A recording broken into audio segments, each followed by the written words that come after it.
Firman-Mu itu dekat Tuhan di hati kami. Dan hanya oleh karena anugerah-Mu sajalah firman telah menjadi daging dan diam di antara kami dalam kehidupan kami sebagai manusia, yaitu Engkau yang kami kenal dalam Tuhan kami, Yesus Kristus.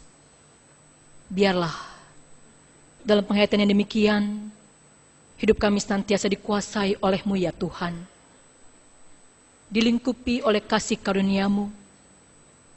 Engkaulah batu karang yang teguh. Engkau yang menyediakan segala sesuatu seturut dengan kekayaan kemuliaan-Mu tepat pada waktunya. Dan semuanya boleh kami mengerti tatkala kami dekat dengan-Mu ya Tuhan, melalui firman-Mu yang boleh menghidupi hidup beriman kami. Karena itu Tuhan, kalau saat ini kami rindu mengalami perjumpaan dan menikmati kebersamaan-Mu dengan Engkau ya Tuhan, kuasailah kami, bukan hanya hamba-Mu yang menyampaikan, namun juga hamba-Mu yang mendengarkannya. Biarlah kuat kuasa Roh-Mu yang kudus mencengkeram kami, menguasai roh batin kami untuk diperbaharui, sehingga dalam penguasaan diri-Mu saja Tuhan, apa yang boleh kami katakan, apa yang boleh kami buat, kami lakukan, kami nyatakan sungguh mewujud nyatakan kesetiaan kami kepadamu ya Tuhan. Tuhan Allah satu-satunya yang berkuasa atas hidup kami. Firman-Nya kepada kami Tuhan, kami siap untuk mendengarkannya. Dalam nama Tuhan kami, Yesus Kristus, kami berdoa. Amin. Keluaran pasal 20, ayat 4 sampai dengan yang ke-6. Keluaran pasal 20 ayat 4 sampai dengan yang ke-6. Demikian. Jangan membuat bagimu patung yang menyerupai apapun yang ada di langit di atas, atau yang ada di bumi di bawah, atau yang ada di dalam air di bawah bumi. Jangan sujud menyembah kepadanya atau beribadah kepadanya, sebab Aku Tuhan Allahmu adalah Allah yang cemburu, yang membalaskan kesalahan bapa kepada anak-anaknya, kepada keturunan yang ketiga dan keempat dari orang-orang yang membenci Aku. Tetapi Aku menunjukkan kasih setia kepada beribu-ribu orang, yaitu mereka yang mengasihi Aku dan yang berpegang pada perintah-perintahku. Berbahagialah orang yang mendengarkan firman Tuhan serta memeliharanya. Haleluya.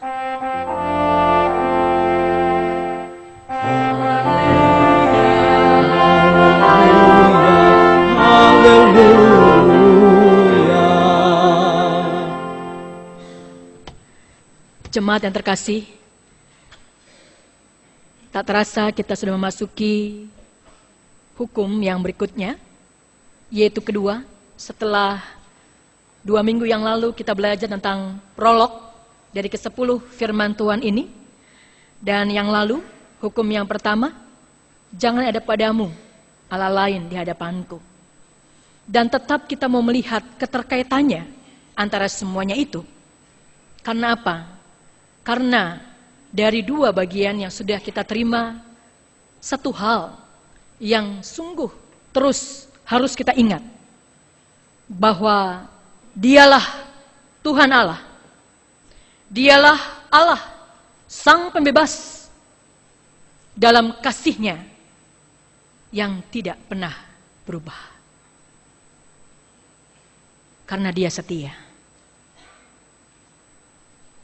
Nah, bagaimana ketika kita juga mengingat hal ini, respon kita?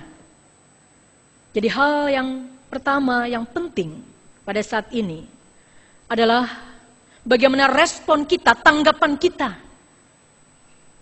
Sebagaimana umat Israel telah dibebaskan, sebagaimana kita telah dihapuskan dosanya, dibebaskan dari belenggu dosa, apakah kita tetap setia kepadanya?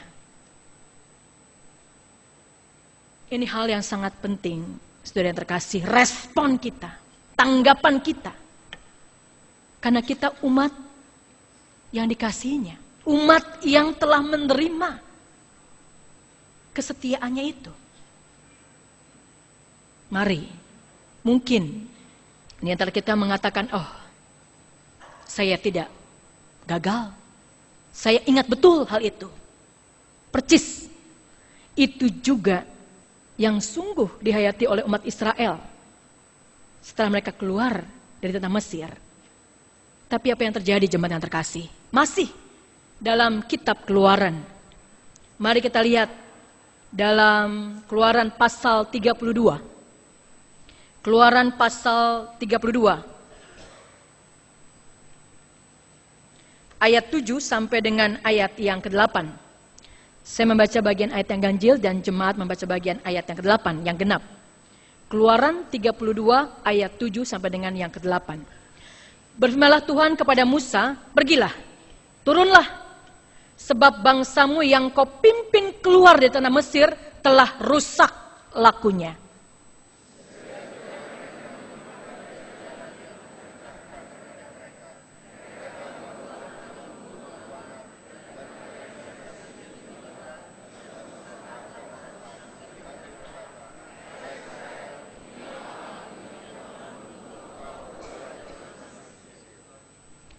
Inikah respon umat yang telah beroleh belas kasih dari Allah? Inikah respon umat yang telah menyaksikan, mengalami sendiri setia Allah yang luar biasa, tapi dibalas dengan hal yang demikian? Dan dalam bahasa firman Tuhan sangat tegas, rusak lakunya. Tidak tahu berterima kasih. Bisa gagal, bisa jatuh. Karena apa? Karena perjalanan mereka keluar dari Mesir menuju tanah Kanaan luar biasa sekali godaannya. Luar biasa hal yang ada di hadapan mereka. Dan mereka mulai meragukan, di mana Allah? Allah tak nampak. Allah tak terasa. Ketika mereka harus keluar dari tanah Mesir, harus juga mengalami kesusahan padang gurun, menggambarkan hidup yang penuh perjuangan, kesusahan, dan mereka mulai meragukan sehingga mau mengkonkretkan Allah itu dengan patung.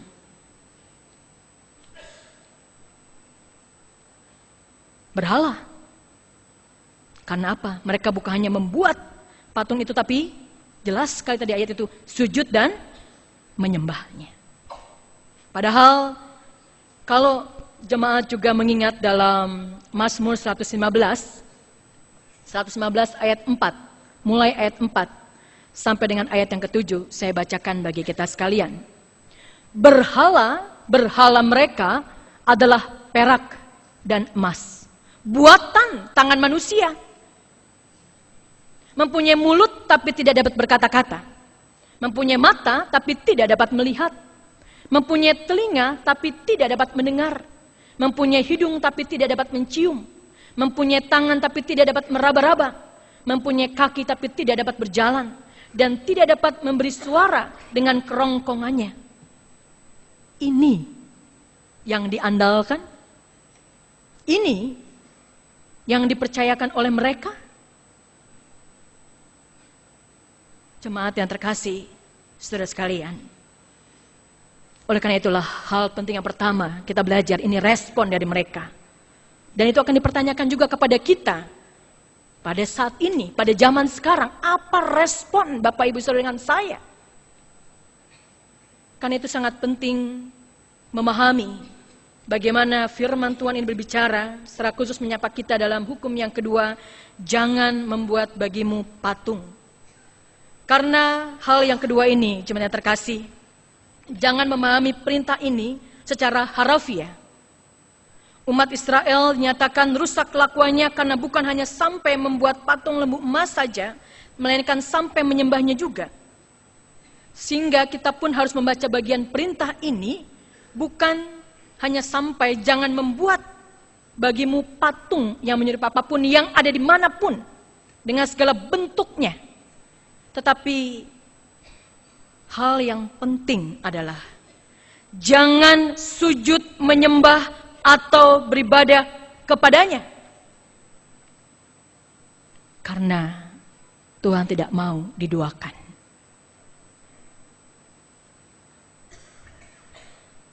Aku Allah yang cemburu. Jemaat yang terkasih, ketika ini sungguh-sungguh kita hayati bahwa yang terpenting adalah bagaimana sikap kita menyikapi sesuatu. Karena konon ketika orang membaca bagian ini, mereka lantas mempunyai pandangan bahwa segala jenis patung, apapun bentuknya, itu harus dibuang, dibakar, dihabiskan, karena haram. Karena ada kuasa-kuasa kegelapan. Gampang sekali menyamaratakan segala sesuatunya. Dan secara pribadi saya pernah mengalami, jemaat yang terkasih. Ketika saya dalam praktek jemaat di tingkat 4, saya di luar kota, dan ibu saya harus berhadapan dengan salah seorang saudara kami, dan mengatakan patung-patung itu harus dibuang, harus dibakar. Dan ibu saya dalam kebimbangannya mengatakan, kenapa? Ini peninggalan suami saya.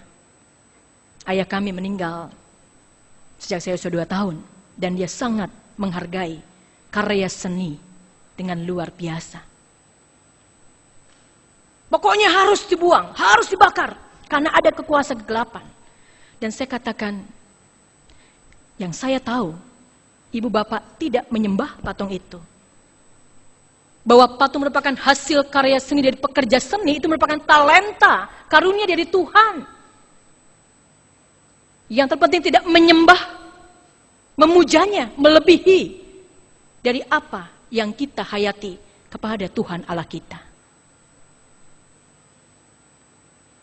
Alangkah sangat mudahnya Bapak Ibu yang terkasih, kalau mengusir kuasa kegelapan, iblis atau setan hanya dengan membuang, membakar patung-patung, benda-benda mati. Itu hal yang sungguh ingin diluruskan. Bukan patungnya yang salah, tapi cara kita menyikapi, sikap kita dan sikap umat pada saat itu. Yaitu menyembahnya, menggantikan Allah yang adalah sang penguasa atas hidup mereka. Nah, ini yang sungguh menjadi hal penting bagi kita sekalian dalam menghayati bagian firman Tuhan ini. Karena seringkali orang malah melupakan sikap yang memberhalakan sesuatu atau seseorang tanpa atau tidak adanya patung. Ada patung atau tidak adanya patung.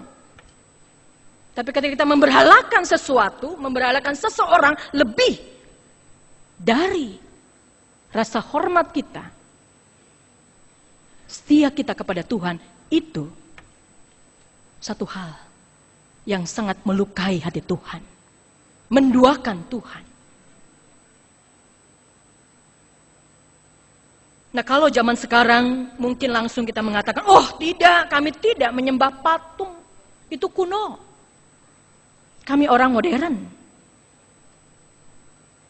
Masih ingat jemaat, tepat tahun lalu, bulan Oktober ya, bulan keluarga, kita belajar tentang berhala-berhala modern.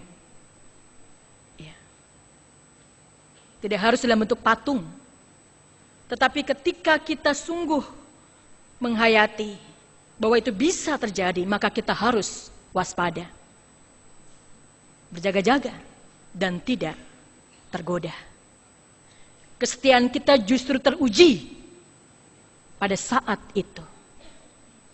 Karena apa saja bisa diberhalakan manusia, yang pada intinya adalah menempatkan apa saja atau siapa saja yang bukan Tuhan, yang oleh seseorang dianggap sebagai yang paling penting, yang paling utama dalam hidup melebihi dari Tuhan, yang menjadikan lupa akan Tuhan dan tidak lagi punya rasa takut akan Tuhan.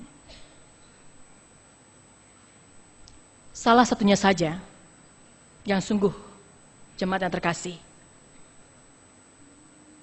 kita rasakan roh materialisme. Roh materialisme yang sungguh menjadi roh zaman sekarang, ketika semuanya mau serba dikonkretkan, harus kelihatan dengan nyata. Kalau bicara sukses, harus kelihatan dengan apa yang disebut dengan bisa diukur secara materi. Ada kekayaannya, ada jabatannya, ada kuasanya. Atau kalau orang disebut berbahagia, ketika dia bisa menikmati semuanya dalam kelimpahan secara materi. Bahkan secara ekstrim orang bisa mengatakan itu tandanya orang beriman. Itu tandanya orang yang percaya kepada Tuhan. Ini juga menjadi gejala. Ini juga menjadi tanda ketika kita menempatkan sesuatunya, bahkan menggantikan Tuhan dengan hal-hal yang dalam ukuran kita sendiri. Itu menjadi konkret. Itu menjadi jelas, itu menjadi terasa bahwa Tuhan ada dalam kehidupan kita.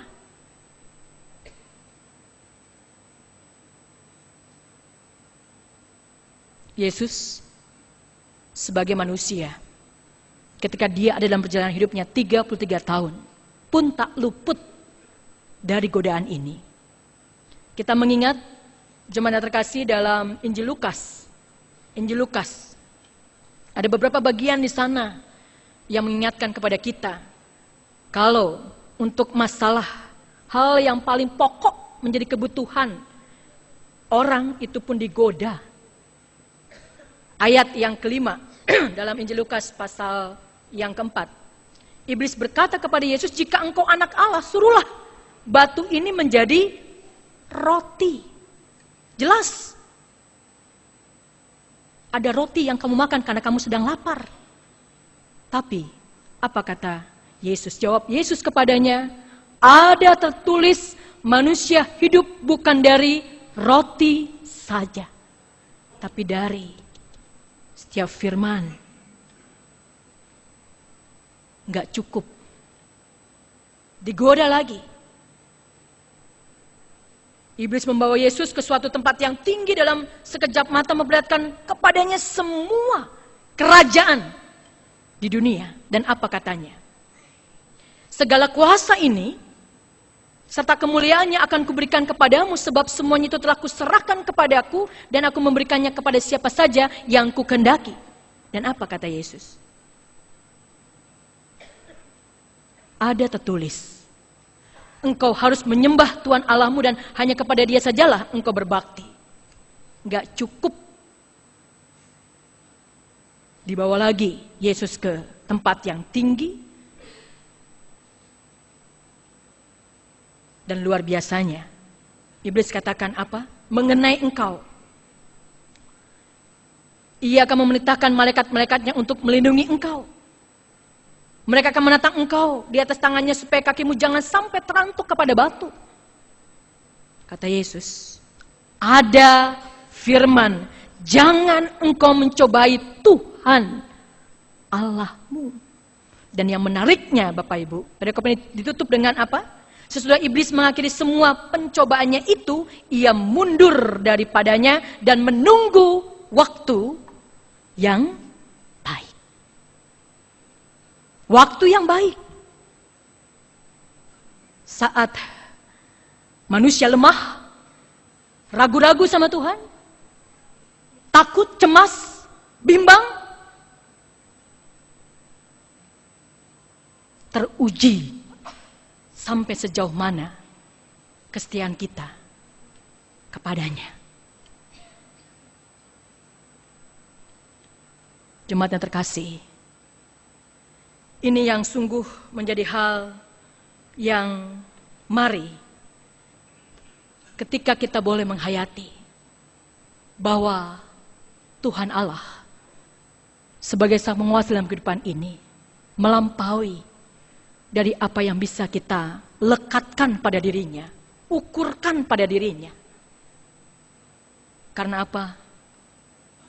Karena kalau kita boleh mengingat dalam satu bagian firman Tuhan, bahwa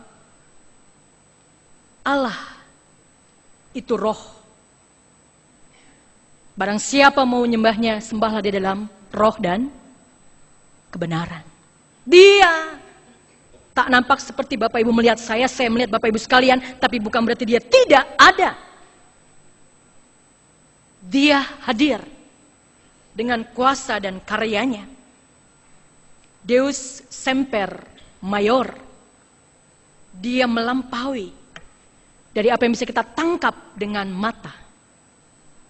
Karena dia Allah yang maha kuasa.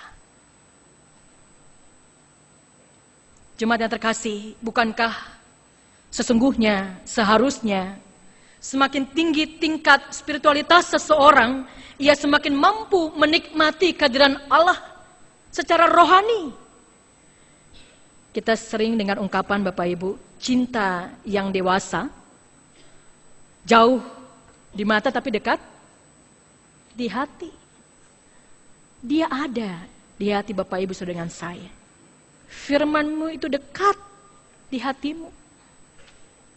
Ini yang senantiasa seharusnya mengarahkan diri kita kepadanya, hanya kepadanya.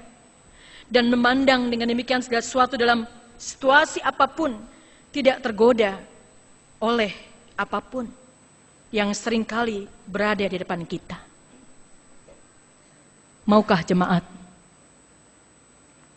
kita sungguh belajar tentang hal ini, hal yang kedua ini, bahwa Allah adalah Allah yang bebas dan tidak dapat tergantikan oleh apapun juga, sehingga kita tergoda olehnya. Yang ketiga dan yang terakhir, jemaat yang terkasih, menarik kalau seorang almarhum pendeta Dr. Eka Dharma Putra menambah pada bagian ini.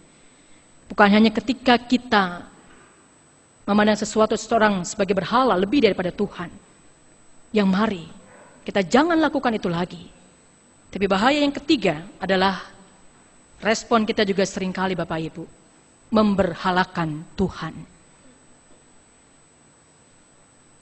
Terdengar begitu sangat keras, tapi yang mau dibahas adalah seringkali ketika Bapak Ibu dengan saya datang kepada Tuhan, menyembahnya, kalau itu sesuai dengan apa yang menjadi pola pikir kita, harapan kita, keinginan kita. Tak ada bedanya kalau ada satu kelompok Bapak Ibu nelayan yang kalau cuaca yang bagus Bapak Ibu itu langsung pergi cari ikan, naik perahu langsung. Tapi kalau dilihat, aduh cuaca yang buruk di satu daerah Bapak Ibu, langsung mereka buat upacara keagamaan, ritual, supaya cuaca menjadi cerah dan mereka bisa mendapat ikan. Salahkah? Tidak. Tapi yang salah adalah ketika itu dilakukan hanya kalau cuaca yang buruk. Seharusnya itu dilakukan ketika cuaca itu juga baik. Dalam segala hal. Sama halnya ketika itu dikembalikan kepada kita. Dalam keadaan sehat atau sakit. Dalam segala keadaan berkelimpahan ataupun berkekurangan. Dalam segala perkara. Apakah Bapak Ibu dengan saya setia? Ada begitu banyak godaan yang seringkali membuat kita tidak setia. Meragukan, mengkhawatirkan, bimbang, takut dan cemas. Allah mau mengatakan, aku ada bersama dengan engkau. Mari Bapak Ibu yang terkasih, ketika kita kembali dalam kehidupan kita masing-masing, Allah adalah tetap Allah yang berkuasa atas kehidupan kita. Dan Dia adalah Tuhan Allah. Dan Dia tahu siapa kita sesungguhnya. Janjinya bahwa ketika kita tahu benar perintah yang Dia melakukannya, maka Dia sungguh membuat kita merasakan akan kasih setianya. Kalau dinyatakan apa yang tadi kita dengarkan, bahwa ketika Tuhan masih mendapati umatnya merespon dengan hal yang tidak dikehendakinya, maka Tuhan akan membalas. Bahkan generasi 1, 2, dan 3. Apakah itu jemaat yang telah dilakukannya? Bukankah malah dia mau menjadi sama seperti manusia dalam Tuhan kita Yesus Kristus untuk menebus dosa kita? Sesungguhnya Allah kembali tidak pernah berubah kasih setianya. Kalau Israel keluar dari tanah Mesir menuju ke Kanaan, Bapak Ibu, kita pun saat ini, selama kita tinggal di dunia, mau menuju pada kehidupan yang sudah Tuhan sediakan. Kehidupan kekal dan abadi. Kalau kehidupan kita harus berakhir di dunia ini, maka bagaimana dengan perjalanan hidup kita? Apakah kita setia atas semuanya itu? Tetap mengandalkan Tuhan dan tetap percaya bahwa Dia adalah Allah, Sang Penguasa atas hidup kita. Buktinya adalah pada kehidupan saudara dengan saya. Tuhan memberkati. Amin.